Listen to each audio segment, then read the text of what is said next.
The following presentation is brought to you by the Realm Network.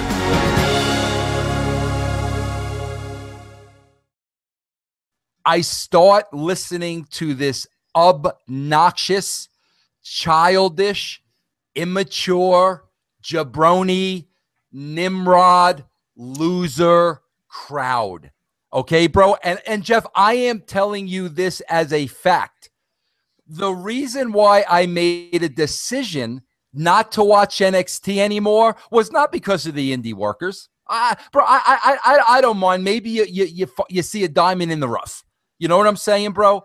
I stopped watching NXT because of the crowd. I could not stand those drunken students who were basically chanting matches were awesome before they even started. Bro, you know what? Honestly, I don't even think they're drunk. I really don't. I think they're sober. I think that is their, that's their vice. That's how they're getting high, is going to this show and trying to act like it's their show. They're just as important as the show. Yes. And, they created that monster by having every show in the same building with the same people. Jeff, let's make one thing perfectly clear. They're hijacking the show to get themselves off. Jeff, let's break down this statement. Some of these Nimrods who are part of this, bro. Let's break down the mentality of these people, because the argument I get on Twitter, I love this argument, Jeff. We can do a whole show on this argument. Here's the argument they're giving you on Twitter. Ready, bro? Yep. The argument is, they're acting the way they're acting because they're letting the WWE hear them, because they're not getting what they want. Okay, bro, there's two things you have to look at here, okay? First of all, bro, think about that statement. I am a customer. The WWE is not giving me what I want. However, I'm going to pay for a ticket and support them so I can go to the show and let them know that they're not giving me what I want. Bro, the mentality of that asinine statement is beyond words, bro. We don't like the product, so we're paying money and we're supporting the product to let the WWE know we don't. That's the argument, Jeff. Listen, any moron knows they're trying to become part of the show. They're trying to get themselves over. Hey, listen, brother, you want to get yourself over, get in the ring with Brock Lesnar.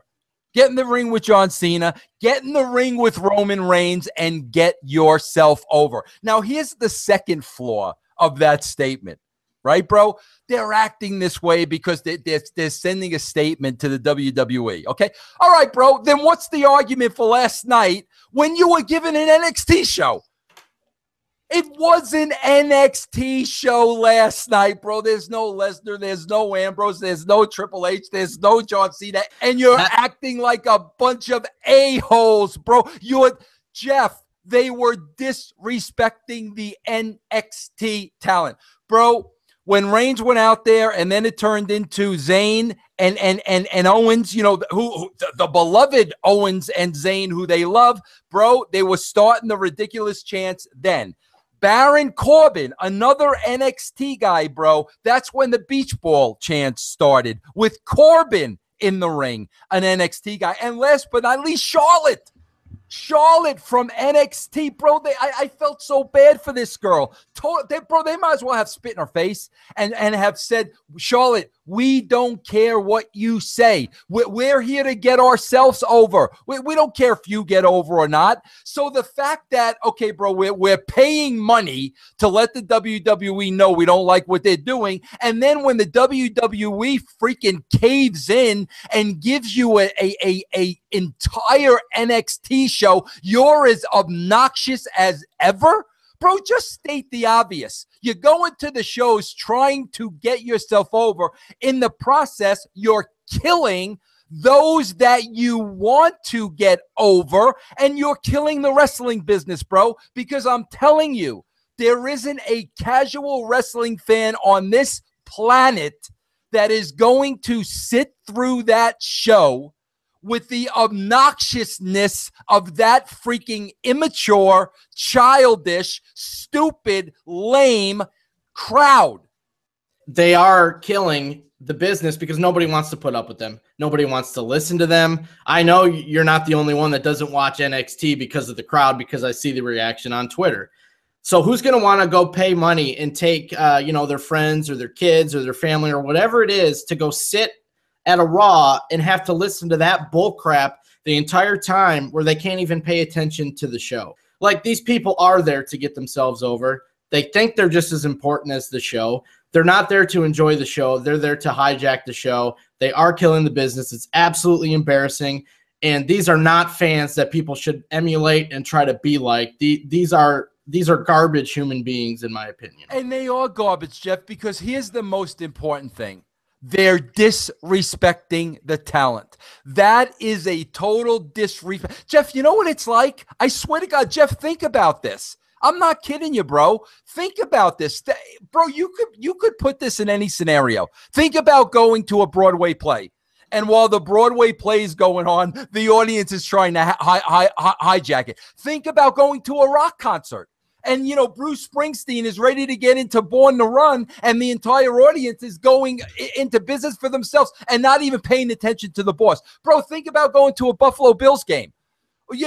There's a game going on in the field, and the entire crowd is entertaining themselves by hitting beach balls around. Put that in any other scenario where you have fans that have half a brain. Think about the ridiculousness, bro, of what's going on here. And, bro, here's the thing. The WWE created this monster. They fed the bro right back. Feed me more, feed me more. They fed the monster, fed the monster, fed the monster.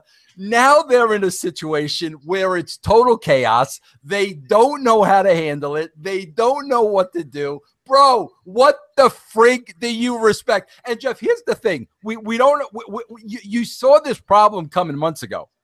So what are we going to do to solve the problem, bro? The day after WrestleMania, we're not going to have on Lesnar. We're not going to have on Ambrose. We're not going to have on Triple H. We're not going to have on Cena. We're going to have an NXT show. And that's the big, mind-boggling thing to me, is they totally did this to play to the house, which you said you learned from Vince McMahon. Never play to the house, play to the TV. Bro, in wrestling, Jeff, they teach you that day one. You don't play to the house of 10,000 people. If you're lucky, you are playing to the millions and millions and millions of people at home. You are taught that from day one, bro. And it's like, why does the Raw after WrestleMania always have the highest rating? Because it's the show, the first free show after the biggest show of the year. So everybody's tuning in, especially the people that didn't watch WrestleMania, to see the fallout, to see what happened. And that wasn't on the show at all. Nothing. It was like a clean slate. Like you said, none of those guys were even on the show that were involved in the big storylines last night. And they just threw a bunch of new NXT guys out that the majority of the TV audience have no idea who they are. They've never seen them before. So they totally botched the entire reason why this show always gets a high rating. Yeah, bro. And again, bro, we could talk about, the disappointment and the letdown of the Raw after Mania. That's a whole other show. But bro, that doesn't even matter at this point. They have such a bigger issue on their hand, bro, of this monster that they created, and now they don't know they don't know how to deal with it. I swear to God, bro, it's Dr. Frankenstein created the monster. Now the monster's out roaming the streets, freaking killing people, and we don't know how to kill the monster. Do the announcers put the crowd over? Do we acknowledge the crowd? Bro, I've never, Jeff, I've been a wrestling fan since 72. I've never experienced anything like this in my freaking life.